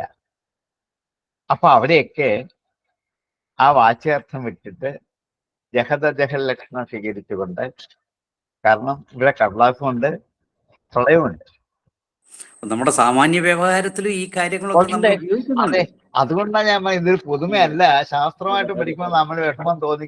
നിത്യജീവിതത്തിൽ നമ്മൾ ഉപയോഗിച്ചുകൊണ്ട് വരുന്ന ഇതൊക്കെ. അതെ അതെ അതെ. ഈ വ്യംഗ്യാർത്ഥം അക്ഷരീകർത്ഥം ഒക്കെ ധാരാളം ഉണ്ട്. പക്ഷെ ഇതാണെന്ന് മനസ്സിലാക്കിയല്ല ഉപയോഗിക്കുന്നത്. അത്ര മാത്രമേ ഉള്ളൂ ദോഷം. അതെ. ഇനി ഇതാണെന്ന് മനസ്സിലാക്കി ഉപയോഗിക്കുമ്പോൾ നമുക്ക് അതിന്റെ ശരിയായ തത്വം മനസ്സിലാക്കാൻ പറ്റും. നിത്യേന ഇഷ്ടം പോലെ വ്യാവഹാരിക ജീവിത വാക്യങ്ങളിലും പദങ്ങളിലും ഇതൊക്കെ ധാരാളം കടന്നുകൂടിയിട്ടുണ്ട്. പക്ഷെ നമ്മളത് തിരിച്ചറിയുന്നില്ല. എന്നിട്ടൊന്നും മാത്രം അതെ, നമുക്ക് ശാസ്ത്രബോധം ഇല്ലാത്തത് കൊണ്ട് നമ്മളത് അറിയുന്നില്ല. പക്ഷെ അതിനെ നമ്മൾ ശാസ്ത്രീയമായിട്ട് വിശകലനം ചെയ്ത് പോകുന്നത് മാത്രമേ ഉള്ളൂ. ഒന്ന് പുതിയ വിഷയമല്ല വാസ്തവത്തിൽ. അപ്പം അങ്ങനെയാണ് ഈ വാക്കിന്റെ അർത്ഥത്തിലേക്ക്. അതുകൊണ്ടാണ് വാക്കും അർത്ഥവും എന്നുള്ള വിഷയത്തെ പറയേണ്ടി വന്നത്. പരീക്ഷയുടെ ചോദ്യം അവിടെയാണ്. ഇതെങ്ങനെ വാക്കുകൊണ്ട് സ്തുതിക്കാൻ പറ്റും? ശരിയല്ലല്ലോ. കാരണം വേദസ്തുതി പറയാൻ പുറപ്പെട്ടപ്പോ അപ്പൊ പരീക്ഷത്ത് അതിന് മറുപടി പറയാൻ പുറപ്പെട്ടപ്പോ പറഞ്ഞു, തത്വമസിന്നോ അഹം ബ്രഹ്മാസ്മിന്നോ ഒക്കെ നമ്മൾ എന്നും കേട്ട് പഠിക്കുന്നതാണ്. ഒന്ന് ജീവാത്മാവിനും പരമാത്മാവിനും രണ്ട് വിരുദ്ധ സ്വഭാവക്കാരാണ്. വെള്ളവും തീയും പോലെ. ഇതെങ്ങനെ ഒന്നായിട്ട് തീരും? തത്വം അപി. ജീവാത്മാവ് സകല സുഖഭോഗവും അനുഭവിച്ച് ധാരാളം ഭൗതികമായ എല്ലാ സമ്പത്തുകളും അനുഭവിച്ചതിൽ മുങ്ങിക്കുളിച്ച് കിടക്കുന്ന ഒരാളാണ് തത്. അല്ല, എന്താ ത്വംപത്. ഈ തത് എന്ന് പറയുന്ന ബ്രഹ്മമാണ്. ഇതുകൊണ്ട് യാതൊരു ബന്ധമില്ല, ഒരനുഭവങ്ങളും ഇല്ല, ഒന്നിനൊക്കെ അപ്പുറത്താണ്. അത് നീയാണ് എന്ന് പറയാൻ പറ്റുമോ? എന്ന് പറയാൻ പറ്റുമ്പോഴാണ് ജഹത് അജഹൽ ലക്ഷണം സ്വീകരിക്കേണ്ടി വരുന്നത്. അവിടെ ആ ലക്ഷണയാണ് ഉപയോഗിക്കുന്നത്. അതെ, കാരണം ഇതിനെ വിടില്ല, ജീവനെ വിടുകയില്ല. പക്ഷെ അവിടെ ബ്രഹ്മത്തിന്റെ ചൈതന്യം കൊണ്ടുവരണം. അതുകൊണ്ടാണ് അത് നീയാണ് തത്വമസി. തത്വമസിന് വെറുതെ പറഞ്ഞ അതെങ്ങനെ നിനക്കാകാൻ പറ്റും? പറ്റില്ലല്ലോ, രണ്ടും വിരുദ്ധ ശക്തികളല്ലേ. ഇതെങ്ങനെ ആകാൻ പറ്റും? അവിടെ വാച്യാർത്ഥം ചേരില്ല. ലാക്ഷണികാർത്ഥത്തിലേക്ക് വരുമ്പോൾ അതിലെ ജഹദും പറ്റില്ല, അജഹദും പറ്റില്ല. ജഹദ് അജഹദേ പറ്റുള്ളൂ. ശരി ശരി ശരി. ഇത് അതിന്റെ ഒരു ശാസ്ത്രമാണ്. ഞാൻ ഒന്നുകൂടെ ഒരു ഉദാഹരണത്തിൽ കൂടി പറഞ്ഞുള്ളൂ. അപ്പൊ ഇങ്ങനെയുള്ള ജഹദ ജഹൽ ലക്ഷണം സ്വീകരിച്ച് വേണം തത്വമസി നമ്മൾ ബോധ്യപ്പെടുത്തുന്ന പോലെയാണ് ഈ വേദമന്ത്രങ്ങളെയും അങ്ങനെയല്ലേ നമുക്കറിയാൻ പറ്റും. ശരി, കിട്ടുന്നുണ്ടോ? ഞാൻ ശാസ്ത്രം വിട്ടിട്ട് ലഘൂകരിച്ച് കുറച്ച് കാര്യം പറഞ്ഞെങ്കിൽ മതിയാക്കുന്നേ ഉള്ളൂ. കാരണം ഒരു ശാസ്ത്ര ക്ലാസ്സിൽ ഇതൊക്കെ വിസ്തരിച്ച് പറഞ്ഞു കൊണ്ടിരിക്കാം. പക്ഷെ അതല്ലല്ലോ നമ്മുടെ ഭാഗവത ക്ലാസ്സാണ്. അതുകൊണ്ട് ഞാൻ ആ ഒരു ബോധത്തോടെ എപ്പോഴും ഇരിക്കണം. അല്ലാതെ എന്റെ ശാസ്ത്രം മാത്രം പറഞ്ഞുകൊണ്ടിട്ട് കാര്യമില്ല. അതുകൊണ്ട് ഞാനത് വിട്ടിട്ട്, എന്നാലും ഇതൊന്നും പറയാതെ പോയി കഴിഞ്ഞാൽ എനിക്കൊരു സമാധാനമില്ല. ഞാനിത് പറയാതെ പോയല്ലോ എന്ന് തോന്നരുത് എന്ന് വിചാരിച്ച് പറയുന്നതാണ്. തീർച്ചയായിട്ടും വേണം. അതെ, ആർക്കെങ്കിലൊക്കെ ചെറുക്കെങ്കിലും അറിയാൻ പറ്റും. അറിയുന്നവർ അറിയട്ടെ. പക്ഷെ പറഞ്ഞു പോവുക എന്നുണ്ട്. ഒരാളെങ്കിലും മനസ്സിലാക്കുന്നത് അത്രയാവും. നമുക്ക് ആ ഒരു ബോധം നമുക്ക് കിട്ടത്തില്ല, ലിങ്ക് കിട്ടാതെ വരും. അപ്പൊ ഈ ഒരു ഭാഗം മാത്രം ഉള്ളിരിക്കണം. അതുകൊണ്ടാണ് ഇവിടെ ഈ ബുദ്ധീന്ദ്രിയ മനഃപ്രാണാൻ ജനാനാമഫു മാത്രാർത്ഥം ച ഭവാർത്ഥം ച ആത്മനെ അകൽപ്പനായത എന്നീ 4 ഗുണങ്ങൾ ഈ ഇന്ദ്രിയ സൃഷ്ടിക്ക് ഉണ്ട് എന്ന് സൂചിപ്പിച്ചിട്ട് ഒരു കാര്യം സംശയം ചോദിക്കട്ടെ. തത് ത്വമസി എന്ന് പറയുമ്പോഴേ തത്വം എന്ന് പറയുന്നത് അതില്ലെങ്കിൽ ത്വം ഇല്ല എന്നുള്ള ഒരു അർത്ഥം കൂടെ എടുക്കാമല്ലോ, അല്ലെ? അല്ല, തദത്വം അഫീന്ന് മാത്രമല്ല, ഇല്ലെങ്കിൽ എന്ന് പറയുന്നില്ല. അത് തന്നെയാണ് നീ. അത് തന്നെയാണ് നീ എന്ന് പറയുന്നു. അതില്ലെങ്കിൽ നീ ഇല്ല എന്നുള്ള അർത്ഥം ഇല്ല, ഉറപ്പാണല്ലോ. കാരണം ഈ ബ്രഹ്മചര്യത്തിൽ നിന്നാണ് ജീവാത്മാക്കളൊക്കെ ഉണ്ടായത്. അതില്ലാന്നുള്ള പ്രശ്നം വരുന്നില്ല സാറേ.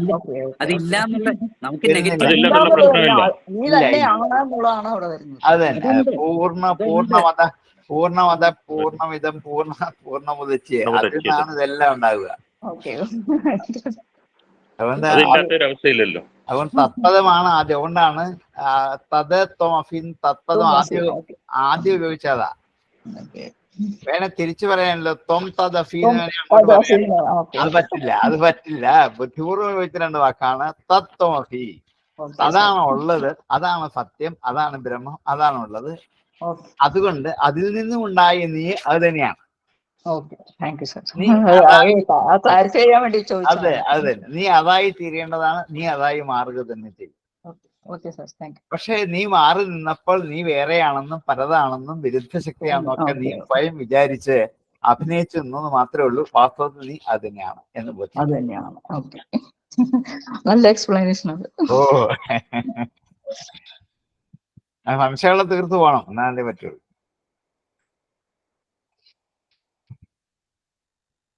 അപ്പൊ മൂന്നാമത്തെ ശ്ലോകത്തിലേക്ക് പ്രവേശിക്കാം. സമയം കണ്ട് തീയതായി വന്നിരിക്കാം. അതിവിടെ നിന്ന് പറഞ്ഞു നിർത്താം. ആദ്യത്തെ ഒരു 10-13 ശ്ലോകം ഈ ഒരു ആമുഖമാണ്. പിന്നെ വിഷയത്തിലോട്ട് പോവുള്ളൂ. വിഷയത്തിൽ നമ്മൾ കയറി എത്തിയിട്ടില്ല. ഇതെങ്ങനെ പോയാൽ മതി സാർ, എന്നാലേ വല്ലതും മനസ്സിലാവുള്ളൂ. ഓ അത് ശരി. ഞാൻ ഒത്തിരി ആശങ്കിച്ചാണ് ഇങ്ങോട്ട് കടന്നത്. എന്നാലും ഒന്നും പറയാതെ പോകുന്ന മോശമല്ലേ നേരത്തെ പറഞ്ഞു തുടങ്ങിയതാണ്. പൈഷാഹ്യുപനിഷത് ബ്രാഹ്മീ പൂർവേഷാം പൂർവജേർധൃതാം ശ്രദ്ധയാ ധാരയദ്യസ്താം ക്ഷേമം ഗച്ഛേദകിഞ്ചനാം. ഏഷാ ഹി ഉപനിഷത്ത്. ആ ഈ ഉപനിഷത്ത്, അത് ഏഷ ഇത്, ഹി തീർച്ചയായിട്ടും, ഉപനിഷത്ത് ബ്രാഹ്മി പൂർവേഷാം പൂർവജൈഹി ധൃത, ബ്രഹ്മത്തെ പ്രതിപാദിക്കുന്ന ആ ഈ ഉപനിഷത്ത്. ഇപ്പോൾ വേദങ്ങളൊക്കെ ഉപനിഷത്തുകളായി. കാരണം എന്താണ്? ബ്രഹ്മത്തെ പ്രതിപാദിക്കുന്നൊക്കെ ഉപനിഷത്തുകളാണ്. അതുകൊണ്ടാണ് വേദാന്തം എന്നൊക്കെ ഇതിന് പേര് പറയാൻ കാരണം. ബ്രഹ്മപ്രതിപാദകമാണ് ഉപനിഷത്തിന്റെ വിഷയം, അതാണ്.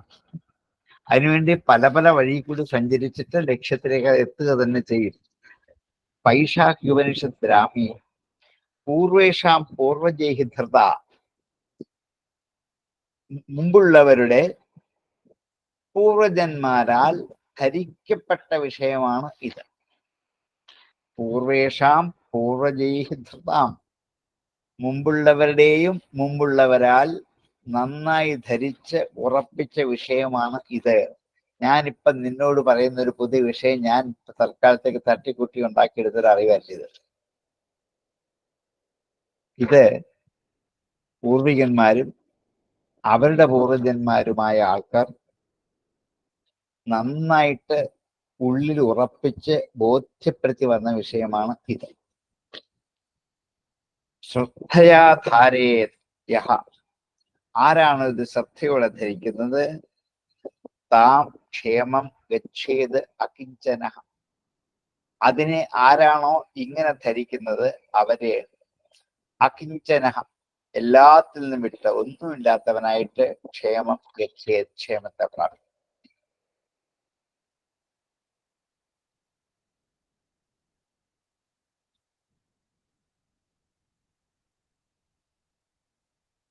ബ്രഹ്മത്തെക്കുറിച്ച് പ്രതിപാദിക്കുന്നത്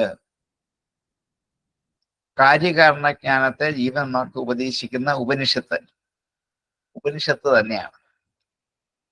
ഉപനിഷത്ത് കാര്യങ്ങളെ പ്രതിപാദിച്ച് കാരണത്തിലേക്ക് എത്തുകയാണ്.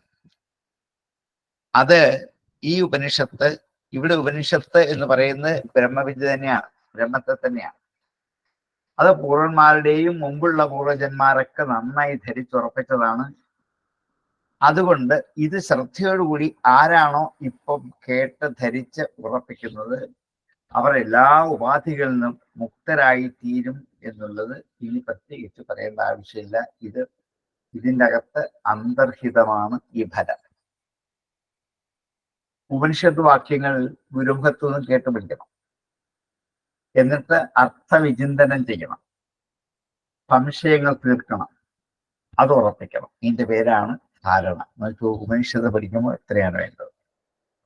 ഗുരുമുഖത്തുനിന്ന് കേൾക്കണം, മനനം ചെയ്യണം, സംശയച്ഛേദി വരുത്തണം, എന്നിട്ട് ഉറപ്പിക്കണം. ഇതിന്റെ പേരാണ് ധാരണ, ധൃതി. ഒരു പഠിപ്പ് ഇങ്ങനെ തന്നെയാ പോകേണ്ടത്. വിദ്യാർത്ഥികൾക്കുണ്ടാകേണ്ട പഞ്ചഗുണങ്ങളിൽ ഒന്ന് ധൃതിയാണ്. എന്താ ധൃതി എന്ന് വെച്ചാൽ? ധാരണ. ധാരണ എന്ന് വെച്ചാൽ ഗുരുക്കന്മാർ പറയുന്ന കേൾക്കുക, ആ കേട്ടതിനെ കുറിച്ച് വിചിന്തനം ചെയ്യുക, അപ്പൊ തന്റെ അഭിപ്രായവുമായി പൊരുത്തപ്പെടാതെ പലതും വരുന്നെങ്കിൽ സംശയം ചോദിക്കണം. ആ സംശയങ്ങളൊക്കെ ഛേദിച്ച് കളഞ്ഞതിന് ശേഷം ഈ ആശയത്തെ തനിക്ക് ബോധ്യപ്പെട്ടാൽ ഉള്ളിൽ ഉറപ്പിക്കണം. ഈ ധൃതി ഉണ്ടെങ്കിൽ മാത്രമേ ബുദ്ധിക്ക് വികാസം ഉണ്ടാവൂ. എത്ര മനോഹരമായിട്ട് ഉപനിഷത്തിൽ ഇക്കാര്യം നമ്മെ പറ്റി. അതുകൊണ്ട് ഈ ഇങ്ങനെയുള്ള ശ്രവണ മനന നിധ്യാസനങ്ങൾ വിചാരണ ചെയ്യുമ്പോൾ എല്ലാറ്റിൻ്റെയും സാക്ഷിയായ, എല്ലാറ്റിനും അധിഷ്ഠാനമായ സച്ചിദാനന്ദരൂപമായ ബ്രഹ്മം താനെന്ന് സാക്ഷാത്തായിട്ട് ധരിക്കണം. അവിടെയാണ് ബ്രഹ്മം ഞാനാണെന്ന് ധരിക്കണം. ഗുരുക്കന്മാരിലും കേട്ട് സ്വയം മനനം ചെയ്ത് ചിന്തിച്ച് സംശയങ്ങൾ തീർത്ത് ധരിക്കണം, ഉറപ്പിക്കണം. ആ ബ്രഹ്മാസ്മിന്ന് അപ്പം എന്ത് ചെയ്യും? അനുഭവിച്ചറിയാം. അങ്ങനെ ആയാൽ മാത്രമേ ജനനമരണ രൂപമായ സംസാരത്തിൽ നിന്നും മോക്ഷം കിട്ടുകയുള്ളൂ. ഇതാണ് ക്ഷേമം അല്ലെങ്കിൽ മോക്ഷം അല്ലെങ്കിൽ കൈവല്യം എന്ന് പറയുന്നത്. ഇവിടെ ഉപയോഗിച്ച വാക്ക് അതാണ്. ക്ഷേമം ഗച്ഛേത് അകിഞ്ചന. ഇനി ഒന്നുമില്ല കയ്യിൽ. ഒന്നും കയ്യില്ലാതായെങ്കിൽ മാത്രമേ ക്ഷേമത്തിലേക്ക് പോകാൻ പറ്റൂ. എന്തെങ്കിലും ഒന്ന് കയ്യിൽ ഇരിപ്പുണ്ടെങ്കിൽ പോവില്ല. അതുകൊണ്ട് ഇവിടെ കളയണം. എല്ലാം ഇവിടെ കളഞ്ഞിട്ട് പോയെങ്കിലേ പറ്റുള്ളൂ. ഒന്നും കൊണ്ടുപോകാൻ പറ്റില്ല.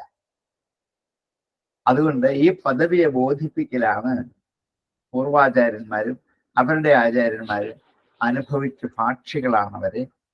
അതുകൊണ്ട് അജ്ഞാനത്തെ ഇല്ലാതാക്കിയിട്ട് ആത്മസ്വരൂപത്തെ ബോധിപ്പിക്കുന്ന വേദഭാഗത്തിന് ഉപനിഷത്ത് എന്ന പേരായി.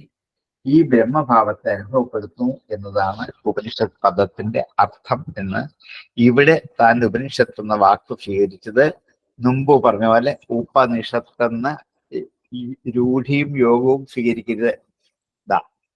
ഇവിടെ ജഗത ലക്ഷണം സ്വീകരിക്കും. ഉപനിഷത്താണ് ബ്രഹ്മം എന്ന് പറയുമ്പോൾ ഇങ്ങനെ പലയിടത്തും പോകേണ്ടത്. ഞാൻ ചിലതൊക്കെ വലിയ കഷ്ടതയില്ലാത്ത മാത്രം നിങ്ങളെ ഒന്ന് പറഞ്ഞു പറ്റിട്ടുണ്ട്. ബാക്കി ഞാൻ അല്ലാതെ പോയാലേ പറ്റുള്ളൂ. അല്ലെങ്കിൽ ഓരോ വാക്കും പഠിക്കാൻ പുറപ്പെട്ടാൽ ഈ വേദസ്ഥ തീരുമാനം തന്നെ വർഷങ്ങൾ പിടിക്കും. അങ്ങനെ പോകേണ്ടി വരും. അതുകൊണ്ട് അതൊന്ന് ഞാൻ ശരിക്കും പറയാം, നോക്കട്ടെ. ഇപ്പൊ ഇവിടെ പൈഷാഹി ഉപനിഷത് ബ്രാഹ്മി, ഇത് തന്നെയാണ് ഈ ബ്രഹ്മത്തെ പ്രതിപാദിക്കുന്നതിന്റെ പേരാണ് ഉപനിഷത്ത് എന്ന് പറഞ്ഞത്. ആ ഉപനിഷത്ത് എന്ന് ഇതുവരെ ധരിച്ച മുഖ്യാർത്ഥത്തിലും മാറണം. അപ്പൊ ഇവിടെ ബ്രഹ്മവിദ്യ, ബ്രഹ്മജ്ഞാനം എന്നുള്ള മാത്രമുള്ള അർത്ഥത്തിലേക്ക് എത്തിച്ചേരുന്നു. ഇതുപോലെ പലയിടത്തും അത് പൂർവജന്മാരിൽ വെച്ച് പൂർവജന്മാർ ശ്രദ്ധയോടെ ധരിച്ച് ഉറപ്പിച്ചിട്ടുള്ളതാണ്. ഇത് ആരാണോ ശ്രദ്ധയോടെ ഇപ്പോൾ ധരിച്ചുറപ്പിക്കുന്നത് അവർക്ക് ക്ഷേമം ഉണ്ടാകുമെന്ന് ഉറപ്പാണ്. ക്ഷേമത്തിന് ഇവിടെ അർത്ഥം മുക്തിയാണ്. നോക്കൂ, ഇവിടെയും വാക്കിന്റെ അർത്ഥം വിട്ടുപോവാം. ഇങ്ങനെ എത്ര ഉദാഹരണം പറയാനുണ്ടാകും. ക്ഷേമത്തിൽ ഐശ്വര്യം മാത്രമേ നമ്മൾ ധരിച്ചു വെച്ചിട്ടുള്ളൂ. ക്ഷേമം, മുക്തി, കൈവല്യം ഇതൊക്കെ അർത്ഥത്തെ കാണിക്കുക. അപ്പൊ ഇവിടെയും എന്താണ്? മുഖ്യാർത്ഥം വിട്ട് ലാക്ഷണിക അർത്ഥത്തെ സ്വീകരിച്ചിട്ടാണ് മുമ്പോട്ട് പോകുന്നത്. ഇങ്ങനെ പലയിടത്തും ചില തടസ്സങ്ങളായിട്ട് ഇതൊക്കെ സ്വീകരിക്കേണ്ടി വരും. ഇതുവരെ ധരിച്ച ധാരണകളൊക്കെ മാറ്റിയിട്ട് പോകേണ്ടി വരും എന്ന് ഒറ്റപ്പെടുത്തി മാത്രമേ ഉള്ളൂ. പൈഷാഹ്യുപനിഷദ്ബ്രാഹ്മീ പൂർവേഷാം പൂർവജേതാം ശ്രദ്ധയാ ധാരയദ്യസ്താം ക്ഷേമം ഗച്ഛേത കിഞ്ചന.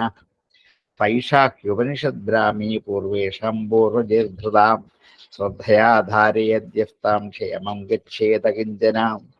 പൈഷാഹ്യുപനിഷദ്ബ്രാഹ്മീ പൂർവേഷാം പൂർവജേതാം ശ്രദ്ധയാ ധാരയദ്യസ്താം ക്ഷേമം ഗച്ഛേത കിഞ്ചന. നമുക്കിവിടെ ഉപസംഹരിക്കാം. നമ്മൾ സമയം കഴിഞ്ഞില്ല. നിങ്ങളെ കേട്ട് മടക്കുന്നതിന് മുമ്പ് നിർത്താം. 1 മണിക്കൂർ പോയി കാണും. എന്നാലും വിഷയത്തിൽ കൂടി പോയെന്ന് നമ്മൾ അറിയാതെ എങ്ങനെ കേട്ടു മടുക്കുന്ന സാധനമല്ല. ഇടയ്ക്കിടയ്ക്ക് സാറിങ്ങനെ പറയുമ്പോഴെങ്കിലും ഞങ്ങൾക്ക് അതുമായിട്ടൊരു ബന്ധം. കുറച്ച് കഴിയുമ്പോൾ മറന്നാലും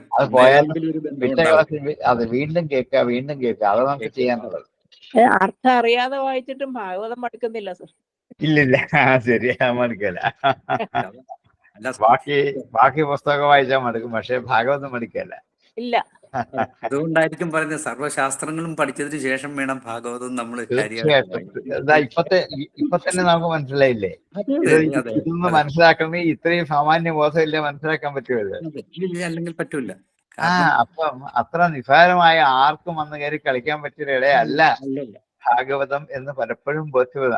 അതൊക്കെ വിട്ടിട്ടാണല്ലോ ആൾക്കാർ ഭാഗവതം കൊണ്ട് നടക്കുന്നത്. അതുകൊണ്ട് കുഴപ്പമില്ല. നമ്മുടെ ശാസ്ത്രങ്ങളെ എല്ലാം ഉൾക്കൊണ്ടുകൊണ്ട് അതിനെയെല്ലാം ആധാരമാക്കിക്കൊണ്ടല്ലേ ചെയ്തിരിക്കുന്നത്. ഇപ്പൊ തന്നെ ഇവിടെ ക്ഷേമത്തിന് നമ്മൾ സാധാരണ കാണുന്ന അർത്ഥത്തിലല്ലല്ലോ പ്രയോഗിച്ചിരിക്കുന്നത്. അല്ല, അത് ഞാൻ ആമുഖമായിട്ട് പറഞ്ഞുകൊണ്ടാ ഈ 3 ഞാൻ പറയേണ്ടി വന്നതുകൊണ്ടാ. അല്ലെങ്കിൽ ഉപനിഷത്തും ക്ഷേമമൊക്കെ വരുമ്പോ ഇതിങ്ങനെ അല്ലല്ലോ എന്ന് ആശങ്കയുണ്ടാകും. ആ ക്ഷേമം എന്നുള്ള വാക്കിന് നല്ല എക്സ്പ്ലനേഷൻ സാറ് നല്ല എക്സ്പ്ലനേഷൻ ആയിരുന്നു. അത് 3 ശ്ലോകം എടുത്തുള്ളെങ്കിൽ നമുക്ക് അത് ബോധ്യപ്പെടുത്തി പോകാൻ പറ്റില്ല. 13 ശ്ലോകം ഇതിന്റെ ഒരു ആമുഖമാണ്. 14 മുതലേ ശ്രുതിഗീത ആരംഭിക്കത്തുള്ളൂ. ആ ശ്രുതിഗീത ആരംഭിച്ചാൽ പിന്നെ സ്തുതി മാത്രമേ ഉള്ളൂ. പക്ഷെ ആ സ്തുതിയെ നമുക്കൊന്ന് മനസ്സിലാക്കണമെങ്കിൽ ഇത്രയും ഉപാധികൾ ആവശ്യമായതുകൊണ്ടാണ് ഇതിങ്ങനെ വേണ്ടി വന്നതെന്ന് മാത്രമേ ഉള്ളൂ.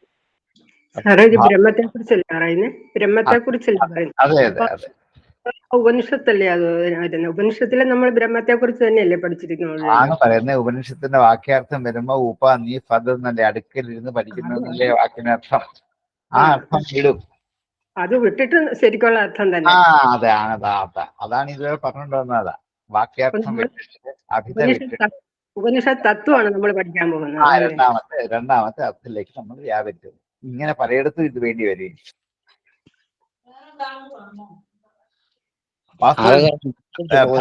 എന്തോ ആയിക്കോട്ടെ. പറഞ്ഞാൽ കംപ്ലീറ്റ് ആകുള്ളൂ സാർ. ഓ ശരി. അതൊക്കെ അവസാനം പൊക്കോളാം, കുഴപ്പമില്ല. നിങ്ങൾക്ക് ബുദ്ധിമുട്ടുണ്ടാക്കരുത് എന്നൊക്കെ വിചാരിച്ചാണ് ഇതൊക്കെ വെച്ചത്. കുഴപ്പമില്ല, ഞാൻ വേണ്ടത് പറഞ്ഞു തന്നെ പൊക്കോളാം. ഭാഗവതം പഠിച്ചാൽ പിന്നെ ഒന്നും പഠിക്കേണ്ടതില്ല എന്ന് പറഞ്ഞ് സത്യമാണെന്ന് പഠിച്ചു കഴിയുമ്പോൾ നമുക്ക് മനസ്സിലാവും. തീർച്ചയായിട്ടും. ഭാഗവതം പഠിച്ചാൽ പിന്നെ ജീവിതത്തിൽ വേറൊന്നും, ഒരു ശാസ്ത്രവും ഒന്നും, ഒരു അറിവും ആവശ്യമില്ല. അതിൻ്റെ അകത്ത് മുഴുവൻ കിട്ടും. എനിക്ക് അനുഭവമാണ്. തീർച്ചയായിട്ടും. അത് ഭാഗവതത്തിന്റെ ഒരു മഹാത്മ്യമാണ്. നമ്മളെ ശരിക്കും പഠിച്ചു വരുമ്പോഴേ നമുക്ക് അറിയുള്ളൂ ഇനി വേറൊന്നും പഠിക്കണ്ട, എന്തൊക്കെ പഠിക്കണോ അതെല്ലാം ഇതിൻ്റെ അകത്തും കിട്ടും.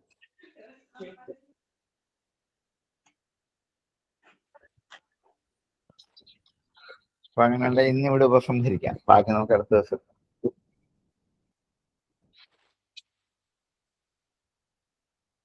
പൂർണ്ണാക്കട്ടെ.